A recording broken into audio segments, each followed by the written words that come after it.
एक रहस्यमयी घने जंगल में, जहां सूरज की किरणें भी मुश्किल से पहुंच पाती थी, एक साधु महाराज एक अत्यंत प्राचीन पेड़ के नीचे ध्यानमग्न थे। उनकी दाढ़ी बर्फ के समान सफेद थी, बालों में कुछ काले तो कुछ सफेद मिश्रित थे, परंतु उनके चेहरे पर एक भी झुर्री नहीं थी, मानो वे समय को चुनौती दे रहे हो।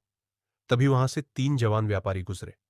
साधु को देखकर वे बहुत आश्चर्यचकित हुए।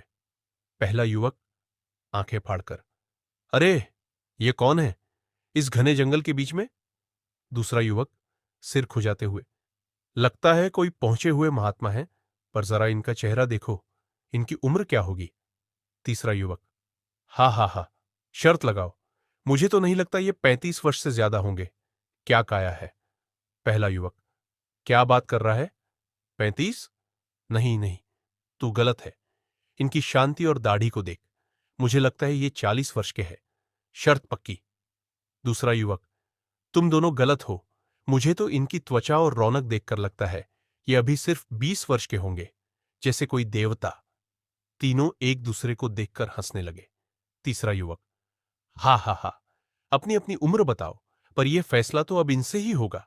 जब वे किसी निष्कर्ष पर नहीं पहुंच पाए, तो उन्होंने साधु को जगाकर उनकी उम्र पूछने का फैसला किया। पहला युवक, महाराज। दूसरे युवक, गुरुवर, हमें क्षमा करें, पर एक जरूरी बात पूछनी थी। साधु आंखें खोलकर थोड़ा क्रोधित स्वर में, कौन हो तुम? मेरा ध्यान क्यों भंग किया? तीसरा युवक घबराते हुए, माफ कीजिए महाराज, पर हम आपकी उम्र जानना चाहते थे। साधु ने उनकी उत्सुकता देखकर मुस्कुराते हुए कहा, तुम मेरी कौन सी उम्र जानना चाहते हो, शारीरिक या मानसिक? युवक एक दूसरे की ओर देखकर भ्रमित स्वर में, उम्र? उम्र तो एक ही होती है। आपका यह प्रश्न कैसा? क्या आप मजाक कर रहे हैं?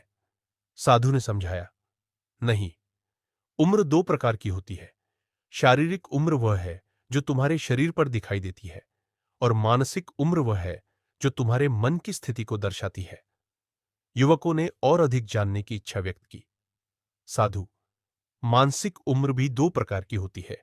हो सकता है कोई व्यक्ति उम्र में बहुत बड़ा हो, लेकिन उसमें नासमझी के लक्षण दिखाई दे, और हो सकता है कोई शिशु हो, परंतु वह अपनी बातों से ज्ञान की बातें करे। तुम आखिर कौन सी उम्र जानना चाहते हो? युवक पूरी तरह असमंजस में, यह तो बहुत उलझन भरी बात है, हमें समझ नहीं आ रहा। पहला युवक, ठीक है,